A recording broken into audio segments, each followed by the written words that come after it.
Hello everyone and welcome to the 42 Rugby Weekly. Gavan Casey here. I think I'm going to riff the intro, Murray. Might freestyle it this time around. So it was a heavy weekend of sporting action, dominated by two heavyweights, and Munster left a few of their own heavyweights at home as they went to Wales and rocked into Parky Scarlets and sparked the Scarlets to maintain their own unbeaten record. Whew, that's a poor start. It gets worse, I'm afraid. Ulster, 15 points on the board, but with 14 injuries, Dan McFarlane was forced to improviso to overcome Benetton Treviso at Ravenhill. Murray's shaking his head. Yeah, we're going to get there, okay? Dragons came to Galway. Connacht were red hot, but in the end, it was the men from Newport who Rodneyed all over the Westerners parade. That sounds vaguely disgusting. And fitting that on this spookiest of months, that shit, I botched it. Fitting that on this spookiest of months, Adam's family had a day to remember as Leinster burned zebra at the stake. Listen, you can shake your head all you want. We need to get some sponsors for this podcast. Where are the sponsors? Like, where the hell are MeUndies? Not literally mine, I should stress. If you keep that up, we'll definitely have a couple of high-profile sponsors on board. That can be your new kind of feature. I enjoyed that. Don't know how you made it all up on the spot. Particularly impressive. Thanks a million. Maybe I need to make it a little bit more corporate, you know. Like, do you know who really backed Brave over the weekend? Nah, shut up. You heard Murray Kinsella there. I can see the fury in Bernard Jackman's eyes. So let's talk about rugby. But firstly, Birch, how are you? Good, thank you. That was up there with the Anthems fiasco debacle. So please, no more. Else I'll just join after you've done your intro. Don't put me through that. That's fair. We're going to chat about the province's games last weekend, look ahead to the weekend coming. A few more topics as well to go through, and we might as well kick off with those now, Murray, and people will be aware that there is a feasibility study going on into a prospective women's Lions tour, and we've got Anthony Eddy as part of that study, and also Niamh Briggs. We've spoken about Eddie in the past on the pod, and I have to say there's probably no better woman than Briggsy to be involved in it. Like, I've been really enjoying her punditry on RTE, and listen, she knows that game inside out. So if I was to ask you if you were a part of the study, because as we've established on the pod previously, the two of you would do a better job of running World Rugby than just about anybody else. What would you be thinking? Like, is this a prospect that excites you, and is it actually feasible to your mind? It definitely would excite me if there was a tour brought together. I mean, I love the Lions in men's rugby, and there is something, I suppose, I don't know. It's a wonderful concept that brings together different teams and is kind of unique to rugby. So definitely there's the excitement of that side of it. I do kind of doubts around it in the women's game, though. I do worry sometimes that we just try and copy what's going on in men's rugby in women's rugby, and that's not always the best thing. Like, if you look at it right now and you're really brutally honest about it, a Lions squad would predominantly be England players with a couple from the other nations, like literally a handful. And I don't mean that in a demeaning way to other players from other countries, but the reality is England are quite a bit ahead of the other nations who would be involved in a Lions tour. I also wonder whether it would... and maybe this applies to the men's game as well, whether it would actually just hammer home the gap between certain nations in the game. Like, maybe there's a better way of doing it in women's rugby that's a unique concept to the women's game, potentially having nations like Spain involved, potentially doing it between the two hemispheres even, and bringing it together that way. So I do have kind of doubts about it, and that's why I'll be really interested to see how and exactly what they study in terms of feasibility. If it's about commercial, I'm sure that it would drive that side of it. But just in terms of competitiveness and the growth of the women's game, I definitely have a few doubts there. I do like the idea of a more Solheim Cup format, Birch. Like an all-European team would be pretty cool. And as Murray says, rather than just directly copying the men's game, with the reality that, say, the women's Lions wouldn't necessarily have that heritage that the men's equivalent do, why not do something new? And listen, if you can add players from Spain, maybe France is going too far, I'm not sure, but it would be its own unique concept then, and possibly dilute the reality again, as Murray points out, that the team currently would be dominated by English players unless you introduce some sort of quota, which gets messy. Yeah, absolutely. I'd like to hope that this working group, which is, it's got some really strong people working on it, that they won't just look at, can they have a women's Lions tour? Actually, they'll do what, Murray's speaking about, actually look outside the box a little bit and say, well, what would work best to promote the women's game in the Northern Hemisphere and Southern Hemisphere? And is it a Lions concept? Is it something different? Or should the resources for the next 3 or 4 years be into, the domestic competitions to improve the competitiveness? So if you did have a Lions tour, it wouldn't be 85% English players based, or that'd be a better product, that would actually entice younger people and other people outside to really follow the sport in a proper, meaningful way. So, the title is, it's a women's Lions feasibility study, but you would hope that the fact that these people are together and bringing ideas from across the four nations, that they actually would look at what's happening in their own countries as well, and seeing is there any way they can learn from each other and share best practice. Time will reveal all, I'm pretty sure. Sorry, Murray, you wanted to come in there? One thing that'd be cool to see, I think, would be cross-border club competition in the women's game. And potentially that could be something that comes out of this. British and Irish Lions hosting or overseeing a tournament, even if it's not every year, annually. But even speaking to people in Ireland, I think that's something that would really excite them and would drive forward definitely the Irish national team if you're getting that exposure at club level and not just waiting until you're in the national team to go and play against different opposition and get those different experiences. So there's loads of different ways this could go, but I think there is a real opportunity in women's rugby right now to be creative and come up with things that are different to the men's game. The calendar even can be rigid. I don't think it has to sit exactly alongside the men's calendar. Obviously, there's the Six Nations in a different window. That's good to see. There's going to be the WXV competition. And it just feels like there's this kind of clean slate. And hopefully what comes out of this feasibility study is another part of that calendar. Couple of high-profile departures from the men's sevens programme then, Murray. Adam Levy stepping away, as is Greg O'Shea. They've put a huge amount into this and deserve their dues. But I guess frustrating from their point of view, from everybody's point of view, that ultimately it's probably finances that have removed them or caused themselves to remove themselves from the programme. We know they're paid, 18 grand a year.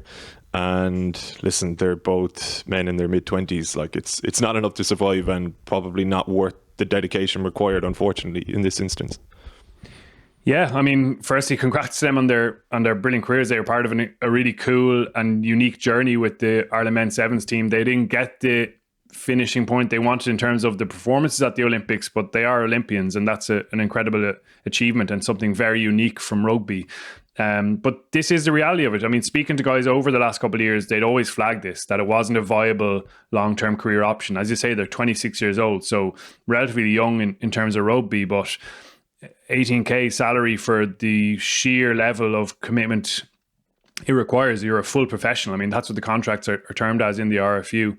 And that has been a bit of a obviously friction point, and there was negotiations there with Rugby Players Ireland trying to get that increased and make it more of a viable avenue, but that's not the reality of the situation. And given the financial difficulties the RFU have had with COVID, and all unions indeed have had, that's not likely to change anytime soon. So it just highlights how much sacrifice the players have to put in, and the fact that maybe not everyone's going to be able to do this, because, as you say, like 18k when you're living in Dublin, trying to rent, trying to live that professional lifestyle, eat really well, the best quality foods, the best quality recovery, that is a difficult thing. So you're giving up a lot there. And it'll be interesting just to see how this develops now, because we finally have that sevens calendar for 2022 season with a few new legs.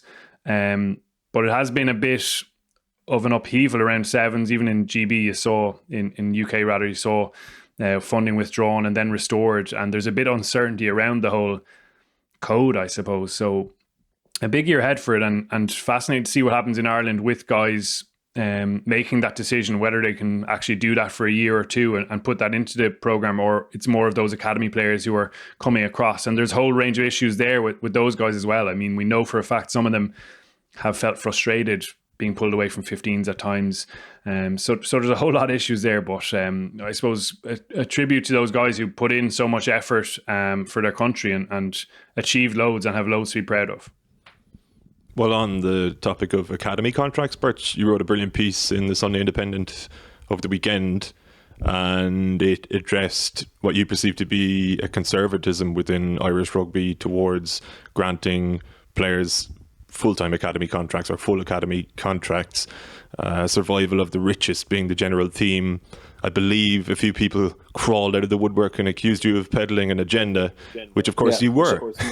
Yeah, no, so I have an agenda, but it's not against Leinster. I'm a proud Leinster man. My best years of my career were in Leinster. I think the RFU do a great job in a huge amount of ways, and have created a very safe and sound and well-funded professional game here. My agenda is against the fact that I believe now it's very difficult for kids from lower class backgrounds to become professional rugby players, and that was my issue was. So we're different.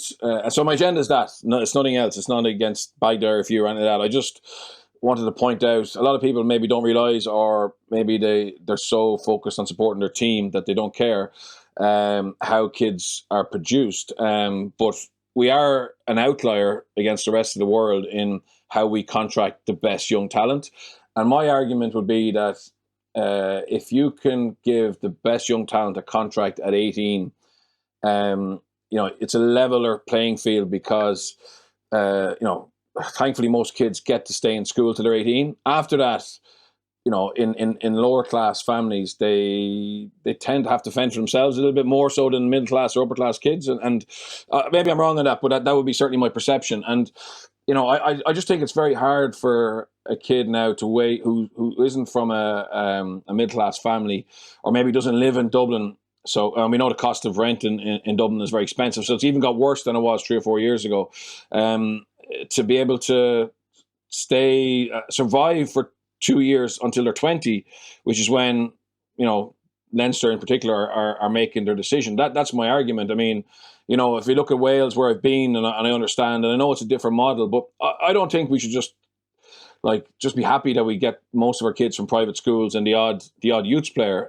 We should be looking to grow the game, and this is at a time when soccer's been on its knees, to be honest, and we haven't really grown the participation rates as much as I think we could have, and soccer will bounce back. So maybe we've missed an opportunity, but I don't think we help ourselves by, as I said, not making those decisions till 20, when kids in England or Wales can be contracted at 16, 17. So they know at 16, 17, they don't have to go into an apprenticeship.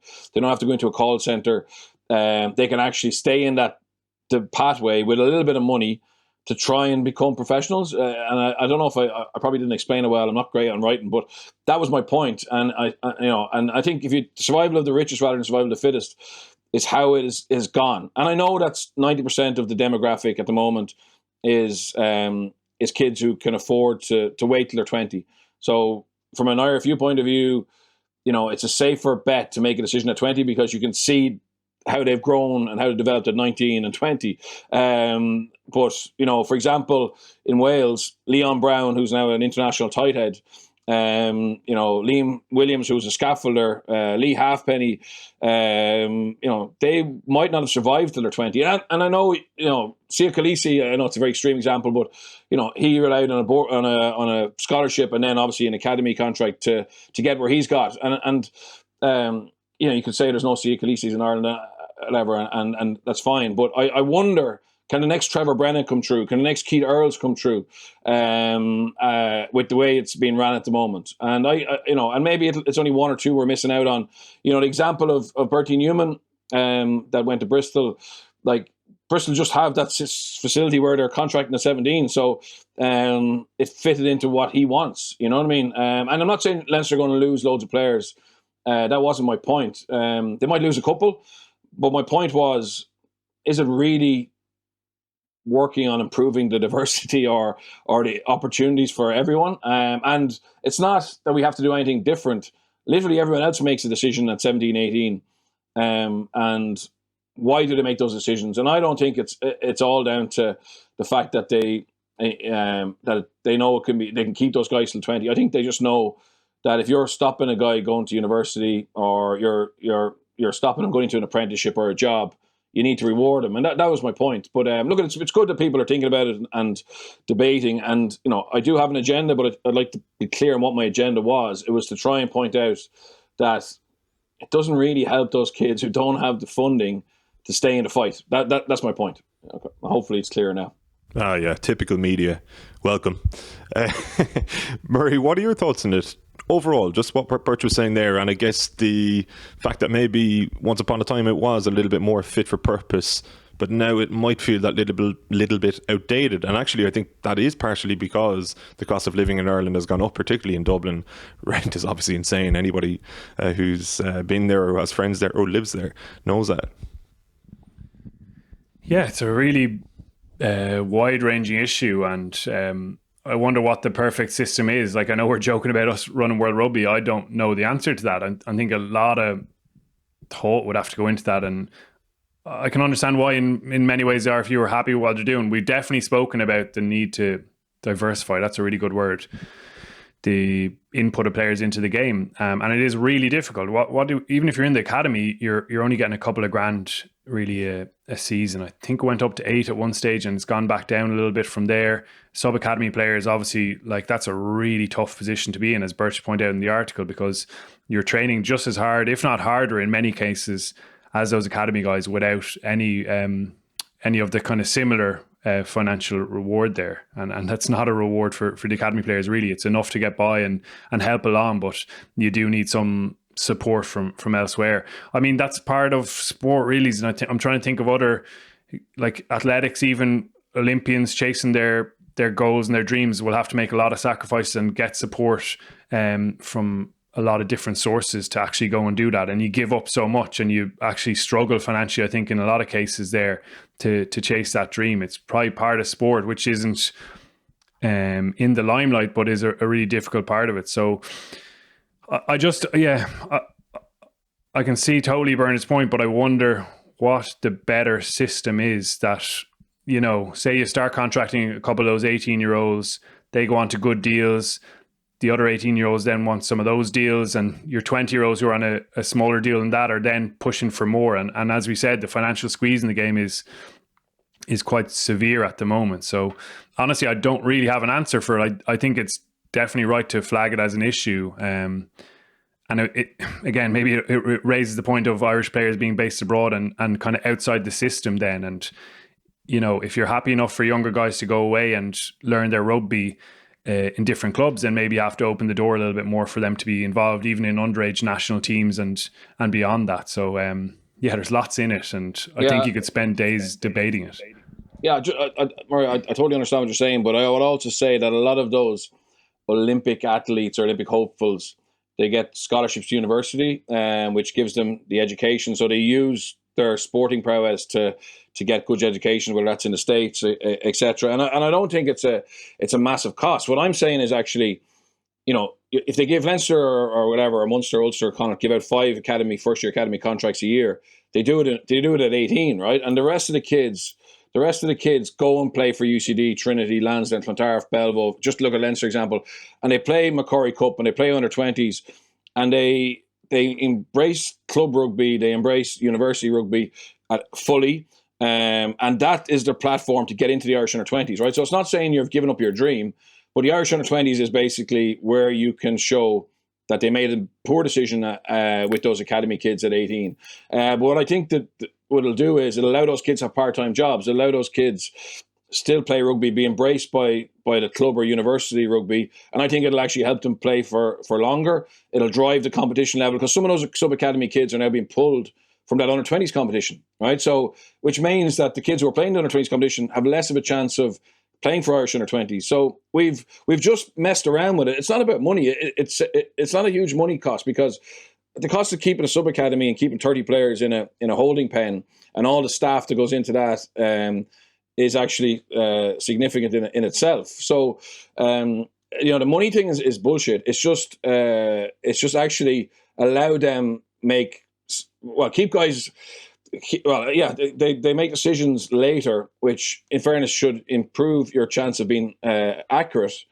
But if you're the experts, if you're the best in talent ID, if you're the best coaches, if you know your pathway, back yourself to make the decision at 18, and let the kids who maybe see, for example, right? So say a kid from poor means, it's harder for him to be able to come to Dublin and play for a club, Bective, a Wesley, etc. If he's in a sub academy because he can't get a part-time job. Do you understand? So you're actually taking, like, I remember Sean O'Brien, and it's gone back a long time.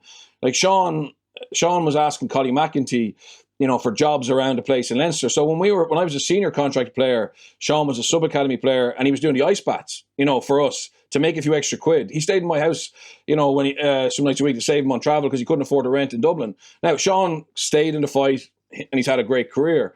But there's not many kids at 18, 19 who'd sell their mother's or their granny's brown bread. I don't know if you know that story, but he was selling brown bread to the players, to make a few extra quid, and that's. And look at the career he's had. How many young fellas, and there's not many like as good as him, but are we missing out one or two of those characters, those real drivers in a dressing room, those elite players, because they don't have the means? And look at in England, and we people laugh down their nose or look down their nose at England, and the Twickenham and the Range Rovers in the car park. Kyle Sinclair, Ellis Genge. I remember Conor O'Shea saying to me, I was doing an RT game with him years ago, and I drove him back from Limerick, and he said, I have this kid in the academy, Kyle Sinclair. He's 16. He's from a very, very poor, tough part of London, but he's got so much potential if we can keep him on the right track, right? Now, Kyle Sinclair's a British and Irish line, and he's a phenomenally interesting personality character, and I think he's helping to grow the game. Ellis Genge, would he be in rugby if he had to wait till he was 20 for an academy contract? I doubt it. Look, do a bit of research on him. Is he a fascinating and interesting character? Yeah, he's captain of Leicester now. He's an English international. So even England have embraced this, and I just wonder, are we still a little bit stuck where we were 15, 20 years ago? And I know we talk about the over-reliance on the private schools.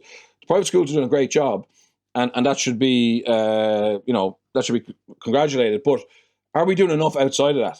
And I don't think the contracting system helps, not just because I'm saying that the kid who doesn't have the means will get an academy contract. I think it frees up them to stay in the system longer, which may eventually let them back into the pathway if they come in at 20 from an Irish under-20s, where they've been able to work a part-time job and play for their club, if you get me.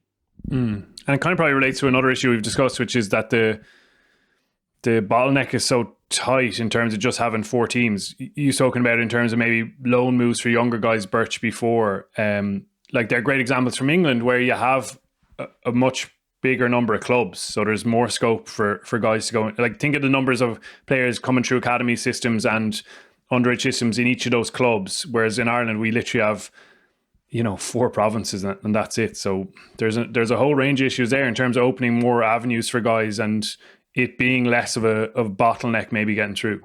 Yeah, I'm not saying I'm right. I'm just asking the question, and it's worth thinking about, because what you see on a Saturday in the RDS is amazing. But if you think 15, 16, 17-year-olds, how can they see? Can they genuinely see the opportunity to play there? And if they can, because of their talent, that's phenomenal. But imagine they don't have the means to do it. That's sad, in my opinion. Looking back on the weekend just gone then, gents, we've been doing kind of performance of the weekend first over the last couple of weeks, so probably should start with Munster, and there was plenty good to talk about, which we will do, but obviously the aftermath of the game was dominated by the injury to Snyman. And I actually don't know what to say about it apart from shit anyway. And I just felt horrendous for him. Obviously everybody was gutted. I was angry really on his behalf, that this could happen to a guy. I know there are worse things going on in the world. He will rebound and all that, but it's just cruel. I don't know, Birch, having played the game for a long time and having probably seen guys struggle with injuries, and maybe even to this extent where you're losing basically 2 years of your career. Is there anything you can say to him as a player, or what are coaches saying to him at this point? Because I don't know how you lift a guy's spirits in the few days after this happening. Yeah, it's very hard. I think the biggest thing though is feeling wanted and secure. And this is a challenge for Munster, is that a challenge for Munster to be able to give him that feeling. Obviously, look, we know the medical care in Ireland is phenomenal, and both in terms of the surgeons that they use, and they will send you wherever in the world you need to go to get the best. So that's a huge huge bonus for RG now. Secondly, in terms of in Munster, the physios, the doctors, the S&C will be incredible. So he has a great chance of bouncing back. And I know that some people say, well, there must have been a mistake in his rehab last time. There might not have been. It's just really bad luck, the way it's happened. And there's no doubt he can come back from this. I would say, the fear is, where's my future? Where am I going to be playing next year? From his point of view, and some people have said to me, how can you feel sorry for someone who's earning $500,000 a year or whatever?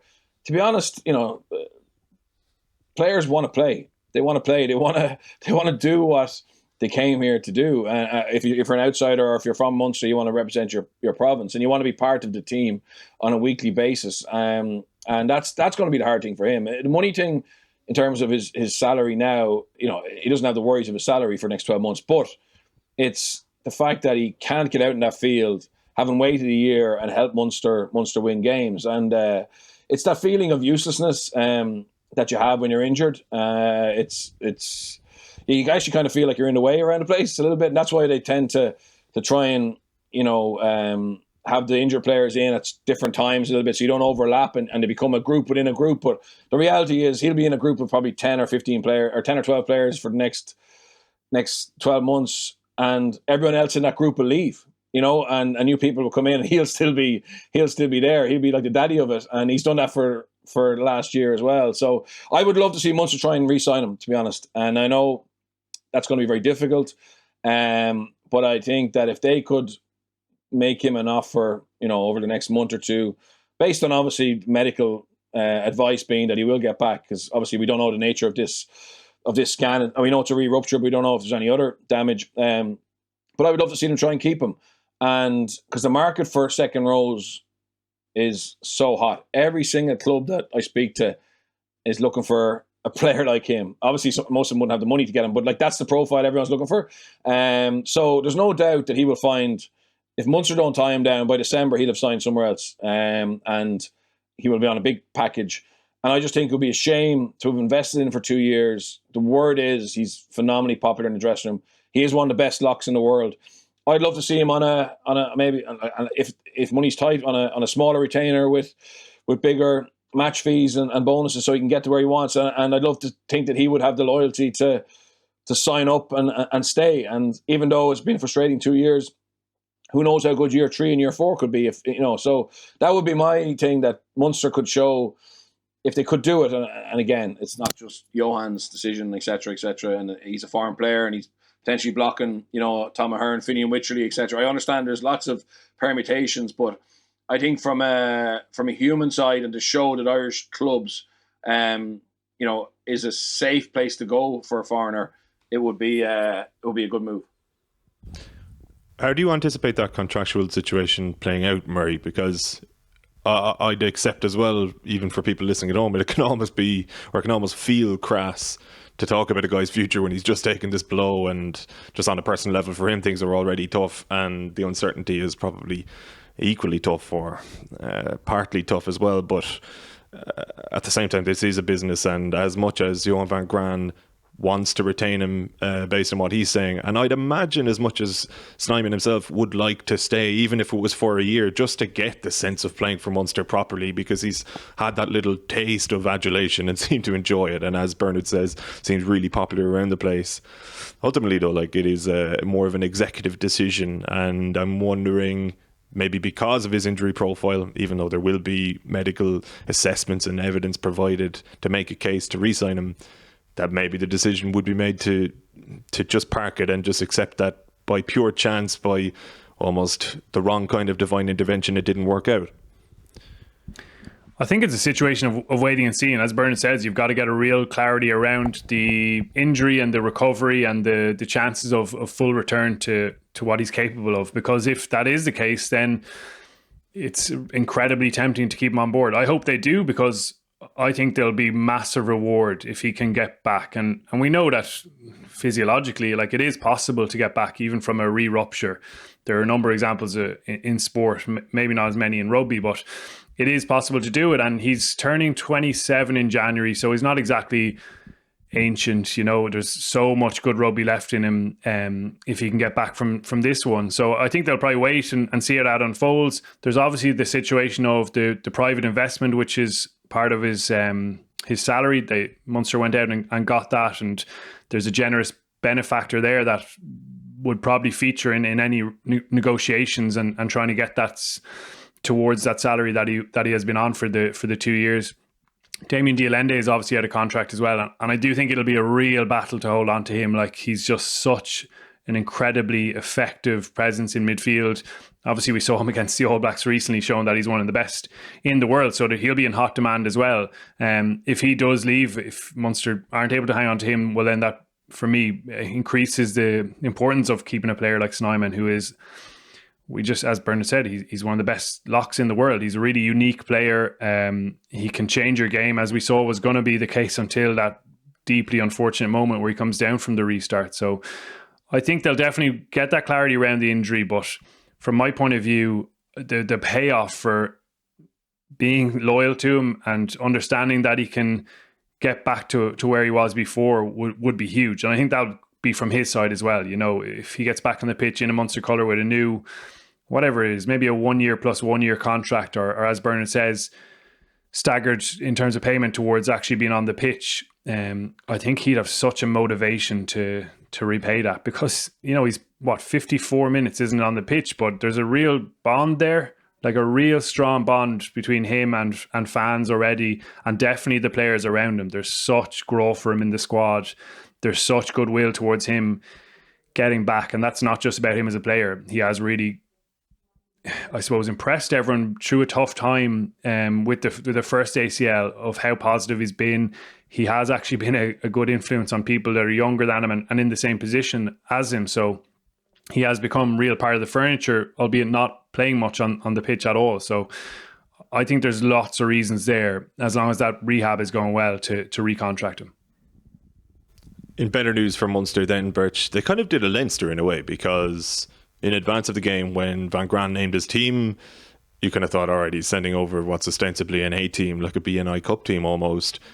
And I certainly feared for them. I think a lot of people did. You're going over the Scarlets, who are in decent form in their own right. I mean, last year's game, for example, was incredibly close on the same ground. But Munster kind of showed little regard for, I don't know, form book, or the fact that they were kind of a makeshift outfit on this particular day. They actually looked incredibly well oiled and quite fluid at times. So vindication for Van Graan in his selection, first and foremost, and just a very impressive display as well. Yeah, it's brilliant for a coach when he can rotate like that and still go and get the maximum points away from home against the Scarlets team who fancy their chances. I think if you look at it, I know the Munster Academy has been much maligned, and they've made changes there, but this crop of young players that we've seen play for Ireland under 20s, or I've seen play for under 20s, obviously Munster fans have seen them in their clubs and their schools. I think there's a bit about them. Now they're a little bit older maybe than, we're seeing them a little bit later than we would like, whatever, but you know, their A team over the last year have been good. When these kids, when these young men have got chances for Munster, I thought they've always been impressive, but just probably haven't got to back up those games week to week. And I think you saw that depth they had the other day. You know, someone like Byron, a hooker, any of them, Tom Ahern again, Coombs. They're just very solid players. They're very good players, and they went over there and just from the first minute imposed, you know, a high tempo game on Scarlets and made Scarlets look really average. So Munster have really good strength and depth at the moment. You know, I still worry about the front rows at the top end, but they are in a good place. And that win in terms of squad morale is going to be absolutely massive for Johan. So they're in a great place. We've spoken about the front row plenty in the past, and just to stick with yourself briefly, Birch, a man you brought up there, Barron. a casual man, so maybe one of those players to whom we were referring earlier, or did he go to Rockwell possibly, so maybe not. But I don't know, like, given that we've had concerns about sort of their dynamism or their power in those areas, Niall Scannell, by the way, has had a fantastic start to the season and looks a little bit more dynamic than he has in the past. But can Barron potentially play into the reckoning there for bigger games? He seems to have the physique of more so a back row almost, and I think he actually has played back row for Gary Owen in the past. But I don't know, we've spoken so many times about all of the prospects Munster have coming through, and maybe he doesn't get the recognition he deserves as being a bona fide prospect. Yeah, that was, I would say that was his statement game, where he just laid down a marker that now you're going to include him in any discussions around, you know, successors to Scannell, and obviously how long that takes is up to Niall. But yeah, he looked really good, very comfortable on the ball. I mean, the depth at hooker we have at the moment is phenomenal. You know, so Munster, Kevin O'Byrne, obviously Scannell, Barron, the two lads in Connacht. I thought Rob Herring was outstanding for Ulster the other night, and obviously Dan Sheehan is now coming into the pecking order in Leinster amongst, you know, Tracy, Cronin and Kelleher. So we have a huge amount of depth there in that position, and Barron definitely looks like he has a little bit more to his game than some of the others. Murray at 10. Ben Healy was outstanding. Is he the outstanding 10 at Munster at the moment? With the caveat being that obviously Joey Carbery had his own long stint out of the game, is still finding his feet a little bit. But in Healy's performance, there were just some exceptional little glimpses of what he can do with his passing, which we probably haven't seen necessarily so much in all of his previous good performances.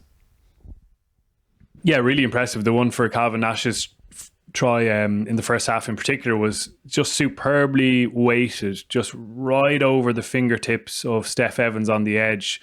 I mean, if you get those passes too high, you give those inside defenders a chance to catch up and maybe make a try-saving tackle. It was just beautifully weighted.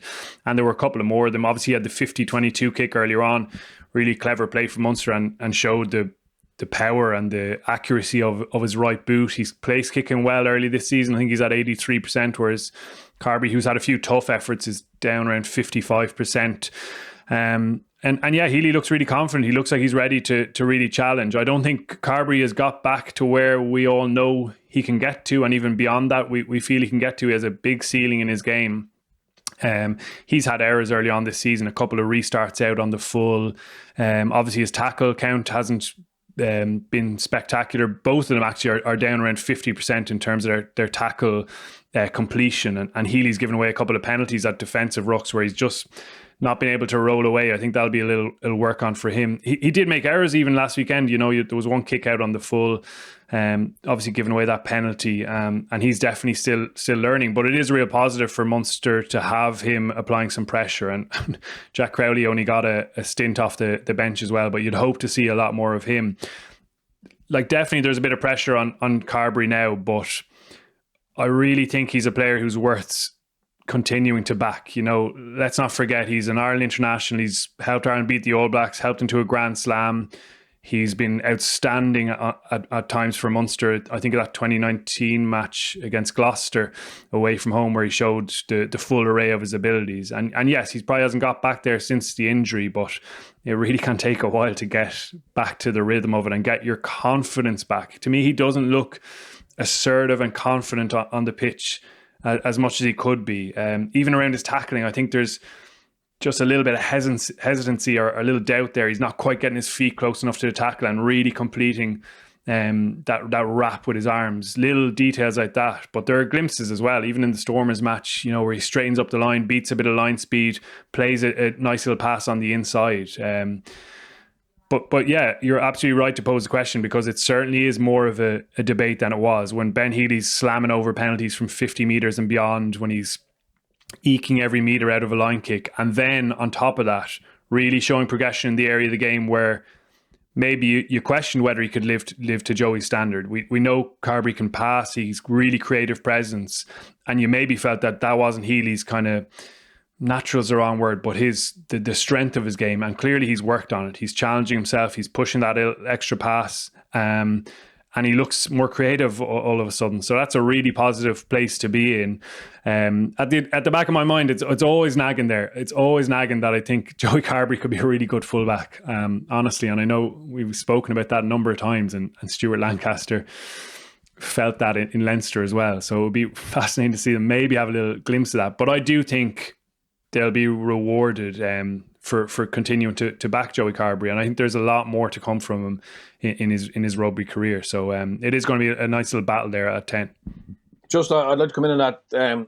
So I went for a few beers with the Stormers coaches, and the defence coach was loving how they made Joey, have a poor performance against the Stormers, and they were raving about their line speed. And I went back and watched to see how they really targeted Joey, and they didn't really. And it's chalk and cheese the two performances, because against the Scarlets, the Munster forward carries got on the front foot.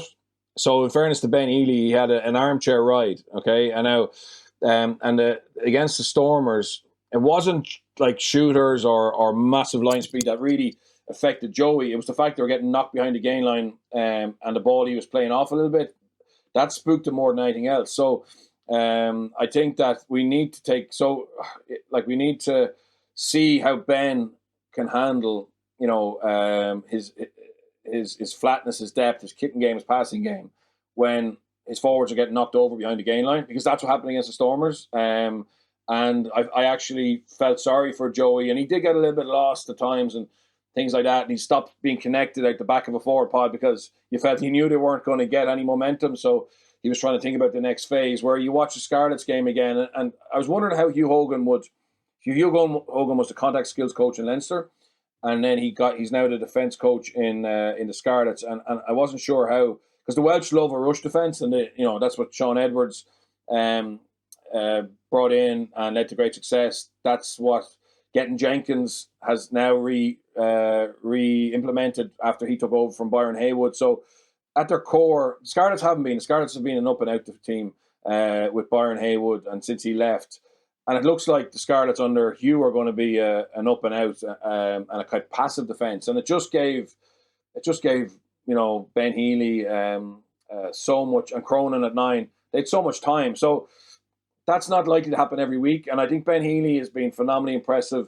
He has a range in his kicking game that no other 10 in Ireland has, even Johnny Sexton in terms of length. His goal kicking is very good. So I think, and seems to be very confident, right? Which is, some really strong fundamentals to have as a starting 10.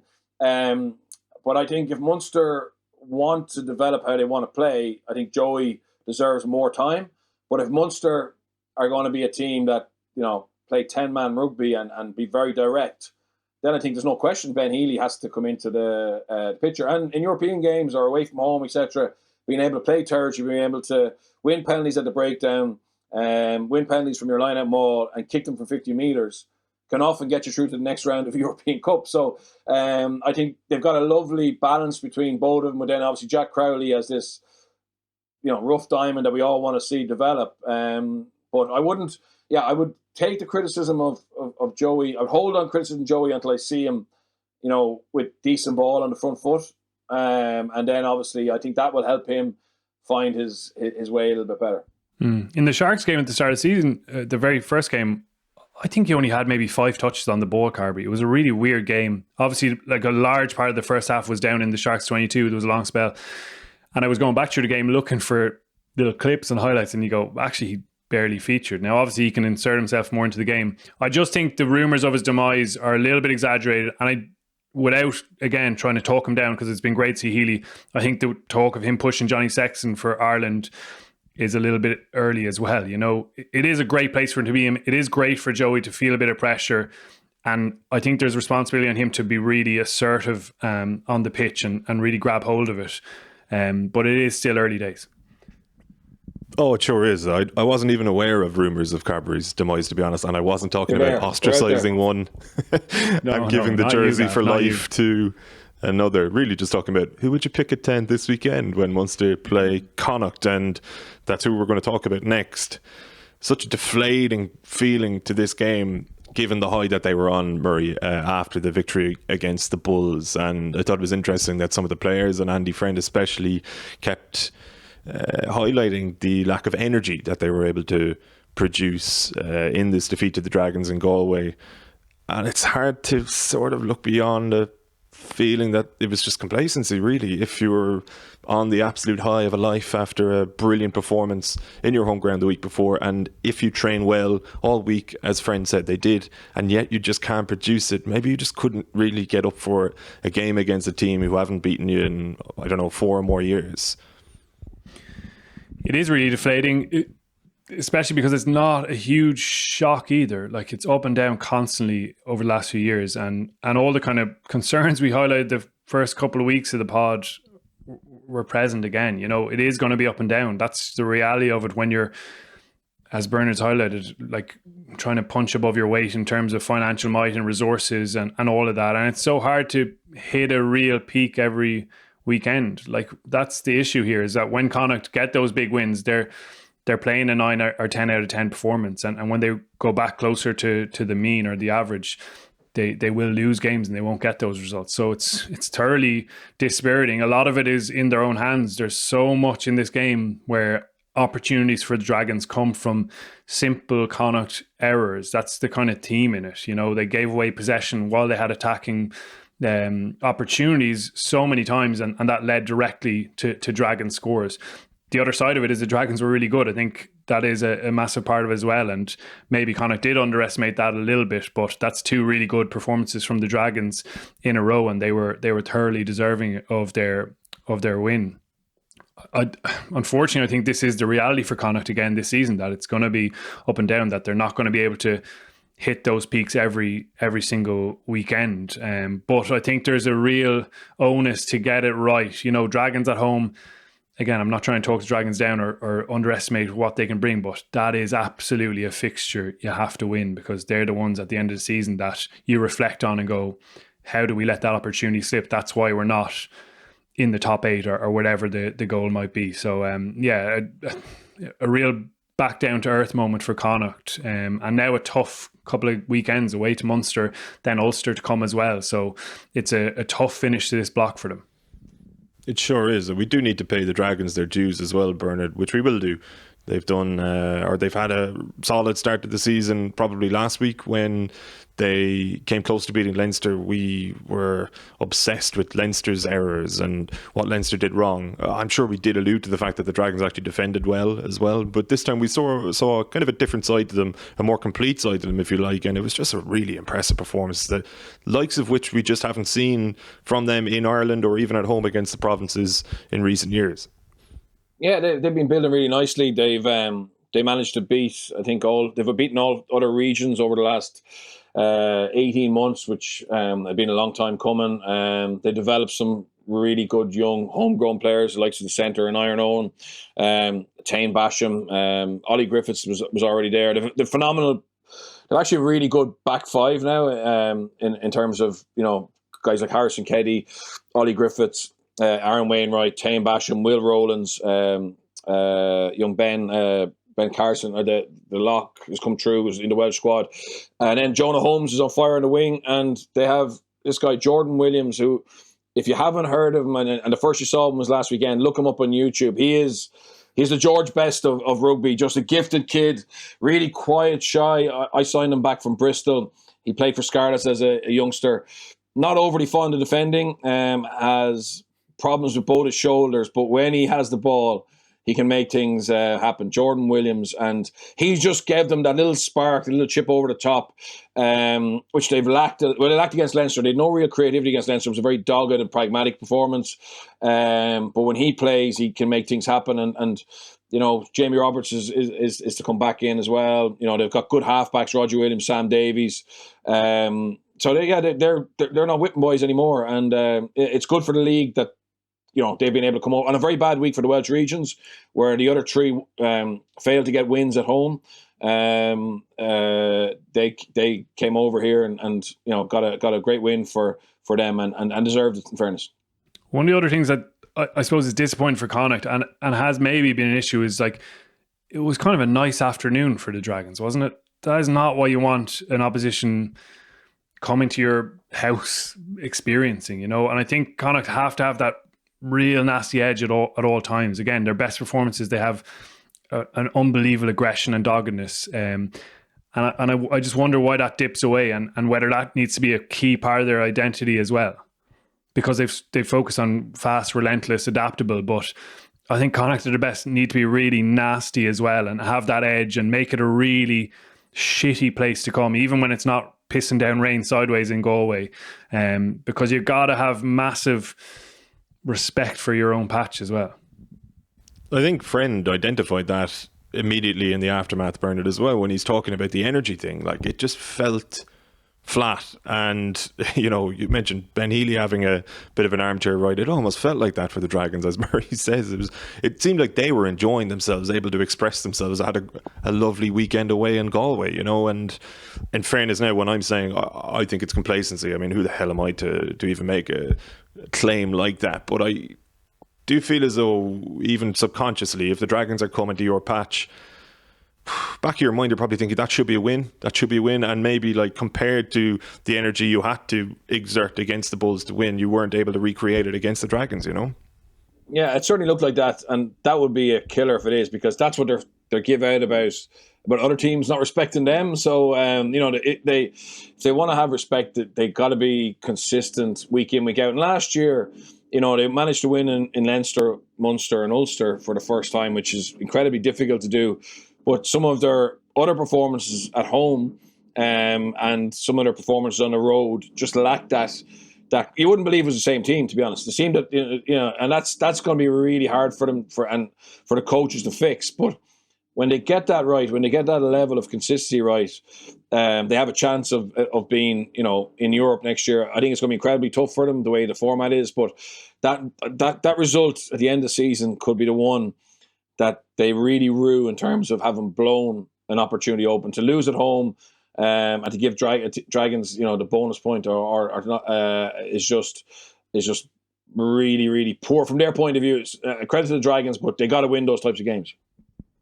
The worst part of this injury update this week, Gav, as well, is Tom Farrell picking up a shoulder injury, because he's so important to how they attack and how creative he is and how strong a runner he is as well. There's so much to his game. We've been waiting on an update on the kind of consultation, but even the fact that that's part of it is worrying. So fingers crossed he can get back quickly. He's a really important player for them, if a little bit still kind of unsung. Just before we talk about the other two provinces, given we've just had a chat about both Munster and Connacht, looking ahead to the weekend, I'll get an early prediction from you guys. Murray, how do you see that one going? I think Munster will win at home, particularly given what happened last time and how Munster took their eye off the ball, that opportunity in the Rainbow Cup. So I think there'll be a real focus, determination, and that competitiveness in the squad is a really good factor. That being said, Bernard, what Connacht produced in that Rainbow Cup game, nobody saw coming. They'd shift 50 points to Leinster.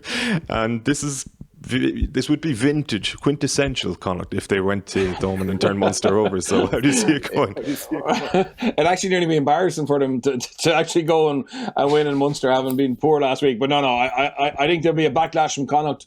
But Munster must be in a good place, and big selection for Johan. You'd imagine he'll stick pretty closely to the draft selection he would have had before the Scarlets game, but certainly pressure on all those guys come back in to perform, and I'd imagine that Connacht have Bundy coming back, I think, which will be a boost, and I think Connacht will make it very tough for them, but I fancy Munster to win. Looking at Ulster then, it feels as though, even though they have maximum points on the board, they have a rake of injuries of their own.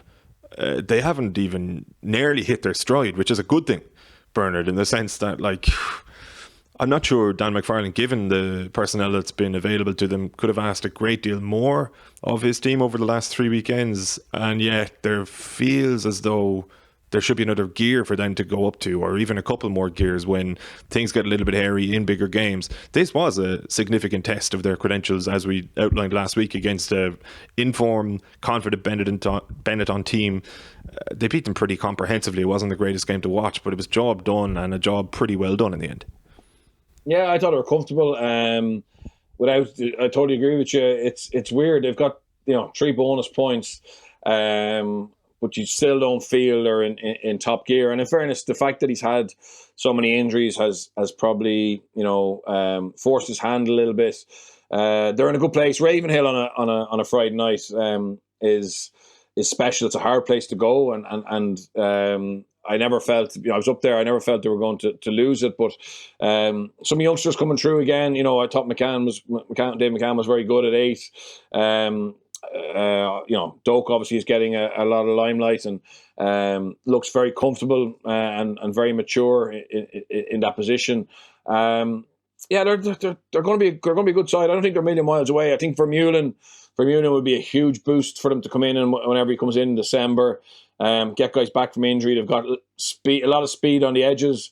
There's been a real significant change in how they're attacking now, with obviously Dan Soper replacing Dwayne Peel. They're really focused on that two-sided attack, and you can see them getting into that shape a lot earlier, and that's giving them opportunities down the edge. And I think they're building nicely. I think their line-out's good. I think Herring is playing very well, as I said, and I just wonder about the front five. I fear about the front five when it comes to the crunch, but they're in a good place.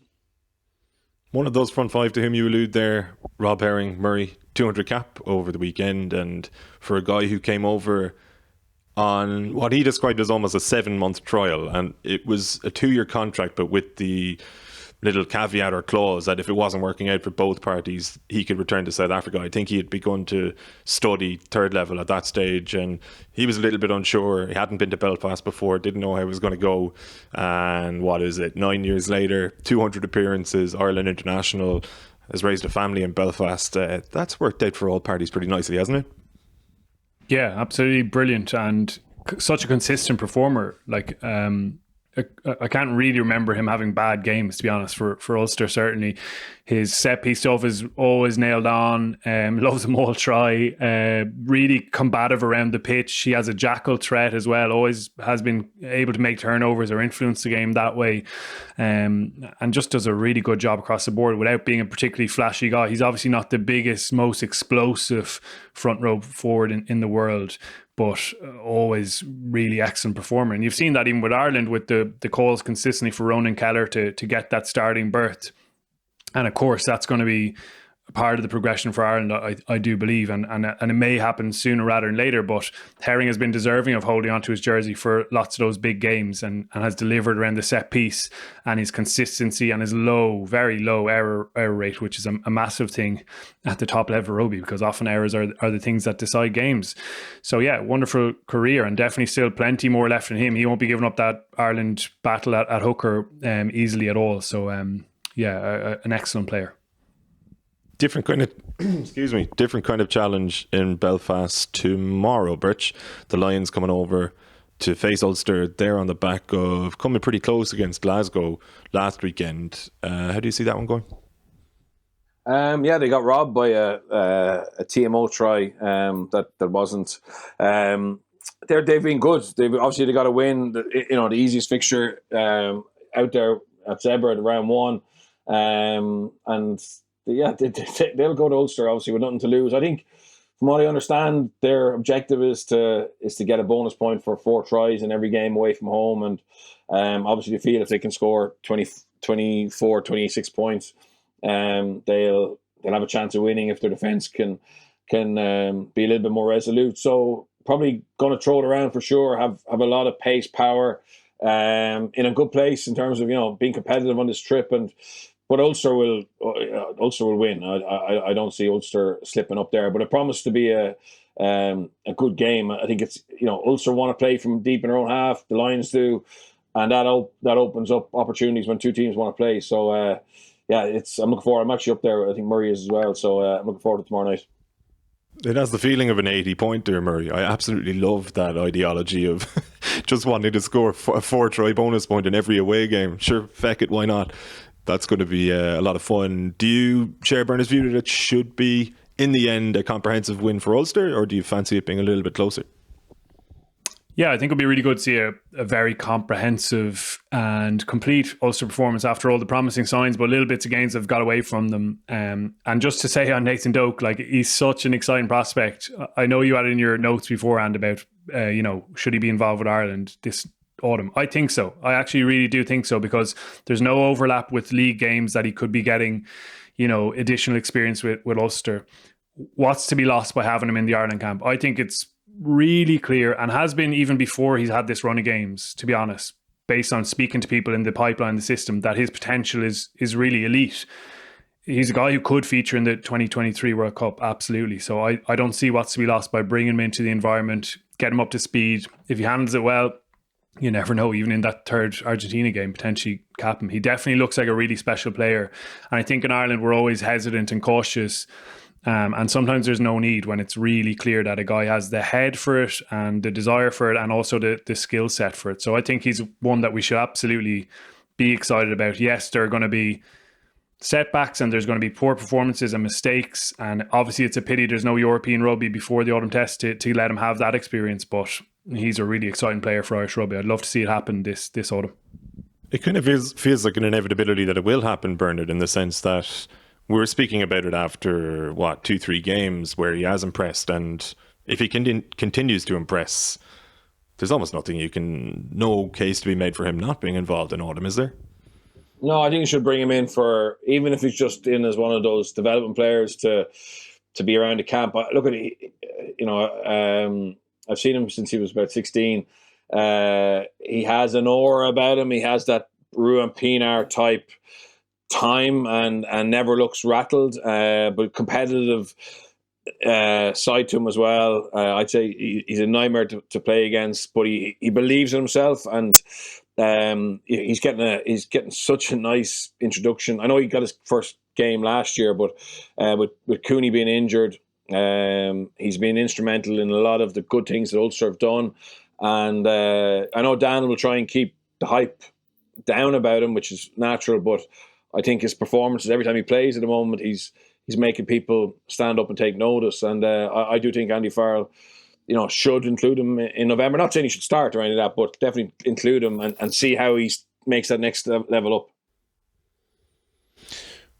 The polar opposite then of the RG Snyman situation as Leinster beat Zebra, and Adam Byrne returning from a similar absence, or a similar period of absence as the one to which Snyman faces now, and just magical scenes as well, Murray, to see him enjoy that moment at the end with his family. Scored 2 tries, did well.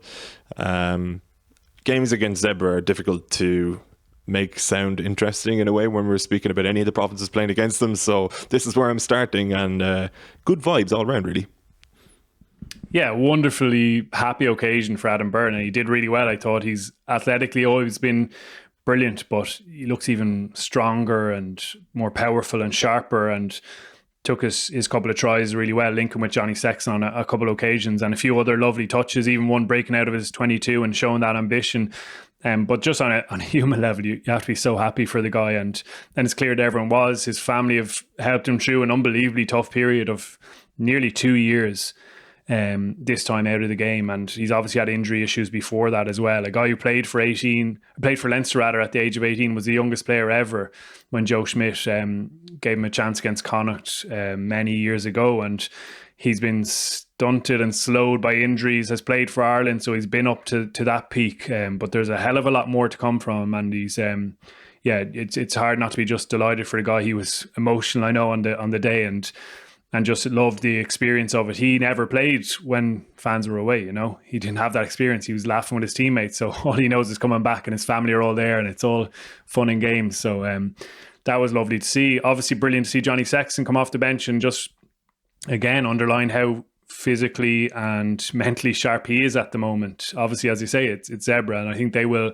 have a really tough season. I know myself and Bert were chatting about it. They're probably looking at the fixture list and wondering where those wins are going to come from at the moment. They got to improve very quickly. But Sexton was excellent, really aggressive, confrontational as he is at his best, and some lovely touches around the ball. He made their attacking shape flow really nicely. And it's very clear to everyone that he's highly motivated, very fit, and absolutely miles ahead of everyone else in the 10 pecking order in Ireland. He just underlined once again how important he is. So lots of good individual bits there. I think Leinster will be frustrated with loads of elements of it. They've been chopping and changing team, etc., looking for their most cohesive performance levels, but at the same time they'll be happy enough to be ticking along with wins early on in the season. Yeah, Sexton outstanding again, Bernard. Frustration on the flip side for Harry Byrne. Probably a little bit similar to what we've seen of Carbery in some of those earlier games, where he doesn't quite feel up to speed necessarily by his own standards. And obviously Harry Byrne is coming back from injury and is haunted by injury, plagued by it really, in a more recent context than Carbery. It's just annoying for him, really, to put it plain and simply. Yeah, it is. It is. Yeah, sorry. It is.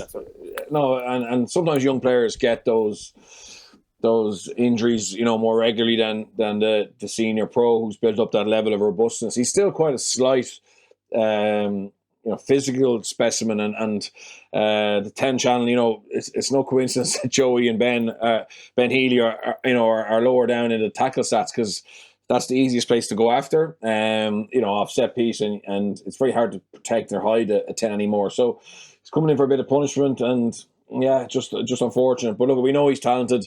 He'll get a run of games, and he'll show how good he is. But yeah, definitely frustrating for Leinster, and it's interesting. I really found it interesting the way Felipe said that they still see Frawley as a 12, and I would say Frawley's stock is rising rapidly as a 10 or a 12, but I can see why they see him as a 12, because he has the potential to be a game changer in terms of that second playmaker with the vision and kicking game of a 10. But at some stage, you would imagine if Ross was to pick up a knock, they may have to divert him to 10 for a while, and I think he could do a good job there as well. I think he's a really interesting prospect. Where do you see his future, Murray? Because even in the first half, when Leinster looked a little bit disjointed, it felt like Frawley was the guy keeping things ticking over, linking things together a little bit, and he seems to be excelling at 12, but in doing so, he's showing a lot of the qualities that would make you believe he can be a very competent 10 as well, which is obviously where he began. Yeah, I think just nailing down the 12 and focusing on that, I think roles can change regardless of the number on your back. Like, it doesn't have to just be the 10 who's running absolutely everything at all times. And Leinster have been really consistent under Lancaster around that dual playmaker, two kind of creative players who can distribute model. It's been something that Lancaster has consistently pursued, whether it's 10-15 or 10-12, and absolutely Frawley fits into that mould. I think for him, it's nice to get that run now as he has at 12. He's been held back as well by niggling injuries and just unfortunate timing around some of that, but he's shown plenty in the 12 shirt, and I think he's a really nice option there because he's big and robust and aggressive as well as skillful. Will Hugh Hogan have a trick up his sleeve in Dublin this weekend for Leinster, Birch, or should Scarlet's passive defence be almost a greater concern this weekend? Look, I think he's going to have a big week. Obviously, it's never nice when you can see that many points as defence coach, particularly at home. Having said that, I mean, there was some really poor. I don't think it was all down to system at all. It was just some really poor individual reads, work rates. The first one for Ken Owens' miss on Jack O'Sullivan was very, very poor from him. So look, I think the Scarlets weren't in a good place mentally for that game for whatever reason, whether they were overconfident. They're better than that. You'd expect a backlash. They don't have the depth Leinster have, but they have a 15 that can do damage. And I think they'll be a hell of a lot better. But again, it's hard to see Leinster losing. Bonus point win for Leinster, Murray?